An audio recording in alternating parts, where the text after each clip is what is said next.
Hey, have you ever heard of a man by the name of Kusela? Why would I know? It's not like I'm in charge or anything. This is your last chance to talk. Hey, I said I don't know anything. I'm just an average member here. I'm telling the truth. If you're here to find someone, why don't you look through the records yourselves? Who can remember every name and face with so many people coming in and out every day? The irony. His life became a light for so many, yet to others, it wasn't even worth remembering. Where's the records room? Answer me! It's right over there. All the files are in there. You can go through them as much as you want. It's not like any of them still matter anyway. I mean the old records room. The old records room? You mean, the one that got burned down? Kusela. Ah, yeah, I remember him now. The guy who could hardly walk. Watch your mouth! That's our boss you're talking about. He was definitely faking it. We all let our guard down as soon as we saw him come hobbling in. But in the short time it supposedly took him to take a dump, he'd already gotten away and started a fire in the records room. He couldn't have possibly outrun us if he wasn't a fraud. And after that, Deshret's relics fell into complete disarray. Stop wasting our time. Every one of us here is perfectly aware of what he had done. Tell me, where is the old records room? It's just over there. Go see it for yourself if it means that much to you. There's nothing left in there but ashes. No human could ever survive that kind of inferno. Bashar, Tikriti, let's go. We'll leave the others here to guard these guys.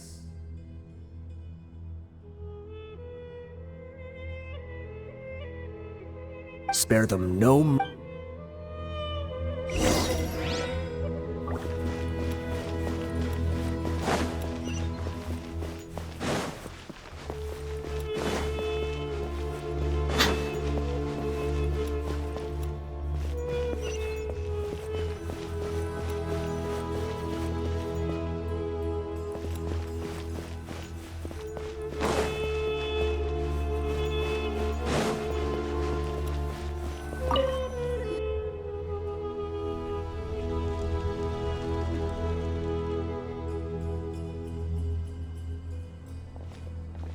So, this was his final destination.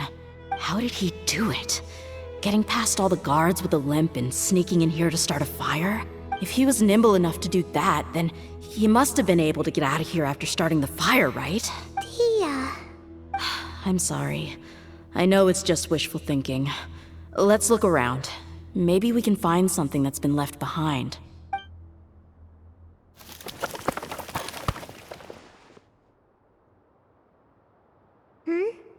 Is this a cane? It must be the one that Dia's father used. Kusela. Thanks for everything, boss. We're fortunate to somehow find that cane after that fire. Let's split up and look around some more. What if something else has been left behind? But what else could survive a fire like that? Huh?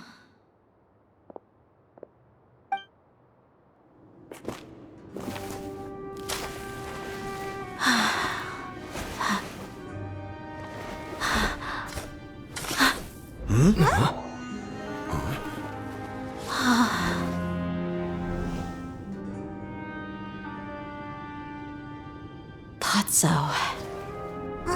Wait! Isn't that the toy sword you played with as a child?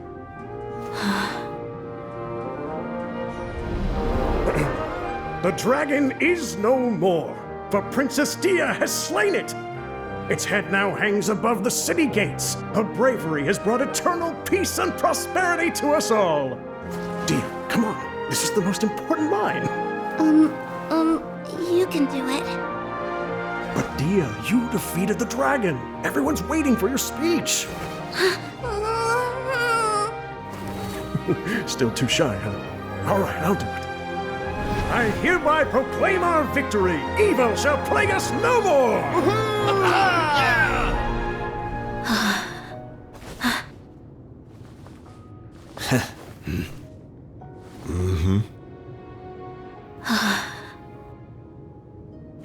I hereby proclaim our victory.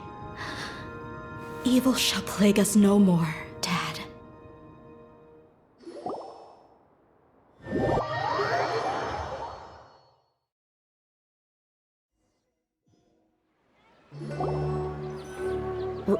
What's this? Don't you remember? You asked Paimon what she would do if she were to wake up tomorrow with loads of money. And Paimon said that she would get boatloads of tasty snacks. You looked super confused at the time, but said it was an adorable thing to say. These opportunities don't come by often. So today, Paimon's gonna treat you to a special crash course on Paimon's life philosophy. Hey, come on! Paimon's not that stingy.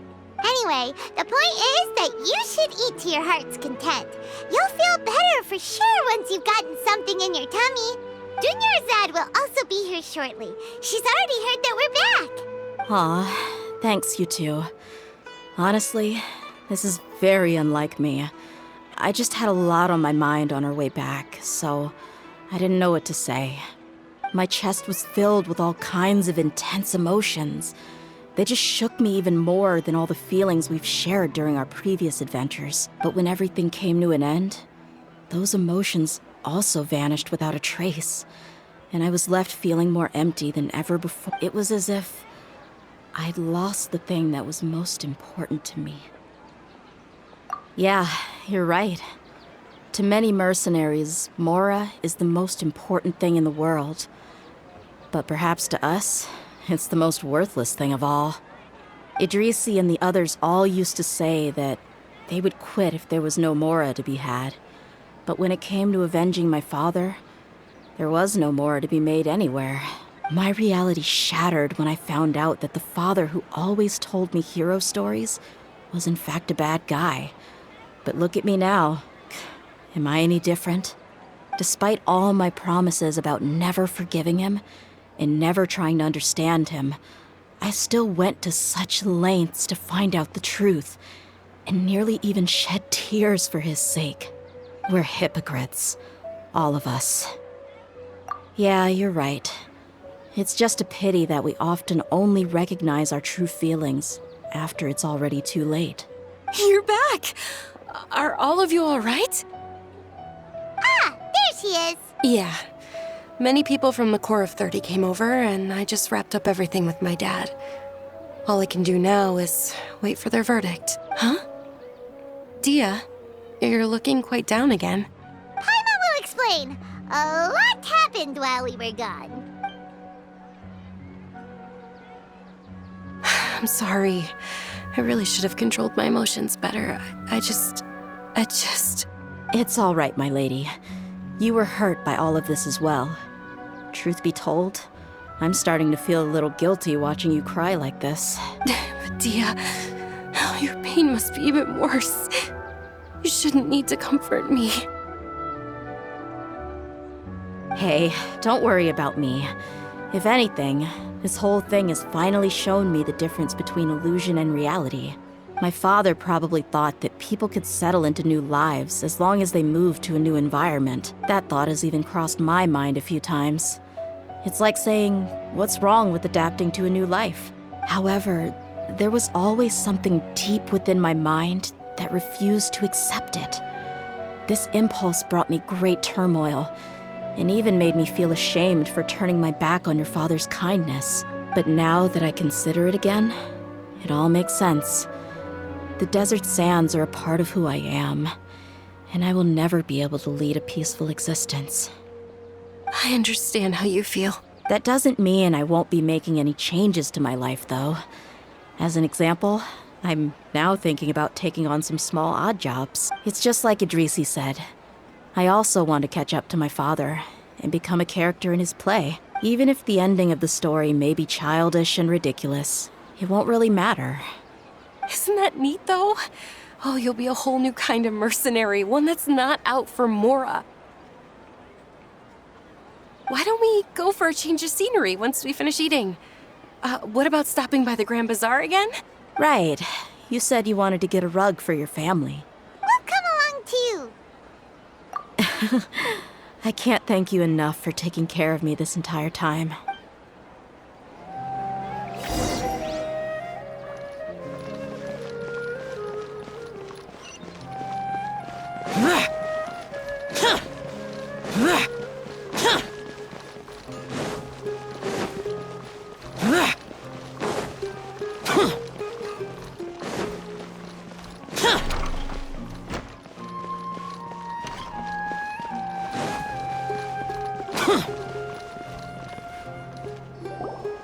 Oh, this rug here is quite something.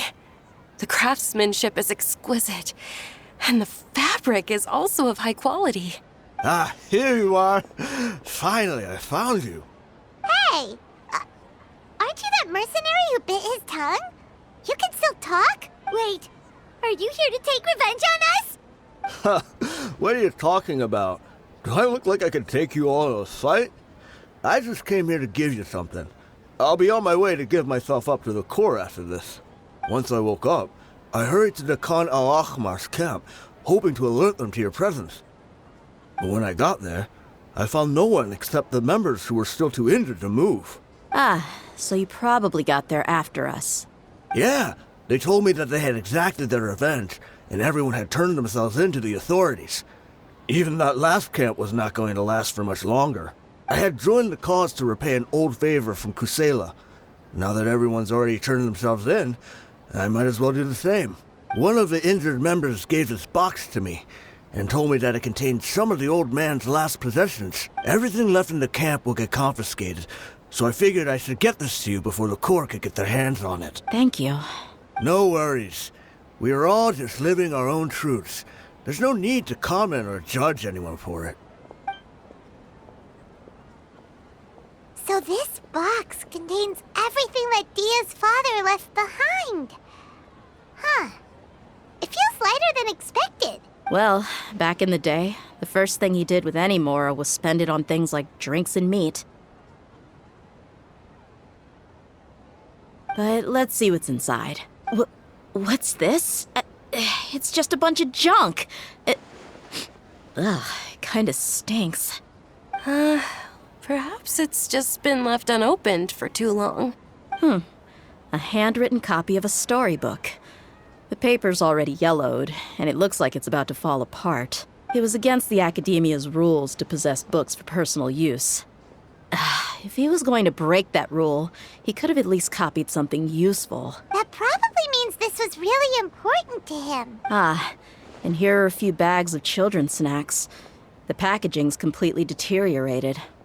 Maybe that's where the smell was coming from. Did he get those for you? Yeah, but here's the thing, though. Even when I was a child, I was never a fan of these kinds of snacks. He'd always say that he got them for me, but in the end, he always ate more than I ever did. Who even leaves snacks in a box like this anyway? Isn't that just common sense? Forget it. Let me see what else is in here. A razor, some buttons, some round iron tiles, a wooden toy puppet, a wool scarf, which from the looks of it probably belonged to a woman, and a hair clip? Why are these things here? I'm suddenly feeling a little scared. I'm sorry, my lady, but this is just the kind of man he was. He probably saw this box as some kind of personal trash heap and dumped any and everything in there. 2 empty liquor bottles. Tell me, you guys, are these the kinds of things that a normal person would leave behind? Huh? There's something in the bottle! Oh, you're right. All right, I got it out. It seems to be a piece of paper with some writing on it. The bottom part's all damaged from moisture, though. Let's hope the writing didn't smudge. I was suddenly seized with an urge to write a letter after finishing this bottle. I just folded it up and left it in the bottle, though. If I end up forgetting about it, it won't really matter. To Dia. It's a letter for me? It's all right. I'll just read it out. If he went to the trouble of writing a letter, there must have been some important things that he wanted to say. Or at least record down. My condition's becoming worse and worse. Can't even walk without a cane anymore, much less go out and have fun. Guess I don't have many days left. If you're reading this letter, then I suppose I'm already long gone. You were adorable as a baby. Everyone loved you. And regardless of whether you were crying or laughing, everyone enjoyed having you in the group. But once you grew a bit older, you were no longer nearly as happy or cute. It's probably Idrisi's fault. He was never up to any good. Can you believe this guy? he can point the finger at himself. Anyway, back to the point. To summarize, I'm writing this so you would know not to feel sad for me, even if you end up finding out the truth. The reason being that I was never your father to begin with.